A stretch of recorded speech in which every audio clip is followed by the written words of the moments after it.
Di sudut perkampungan terpencil sepanjang sungai Amazon, ada pemandangan yang jarang terlihat di tempat lain. Masyarakat setempat hidup harmonis bersama satwa-satwa langka yang menjadikan kawasan ini penuh kehidupan.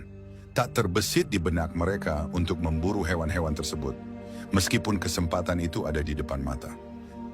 Dan saat menangkap ikan di sungai yang menjadi sumber penghidupan mereka, hanya ikan-ikan yang benar-benar diperlukan yang mereka ambil.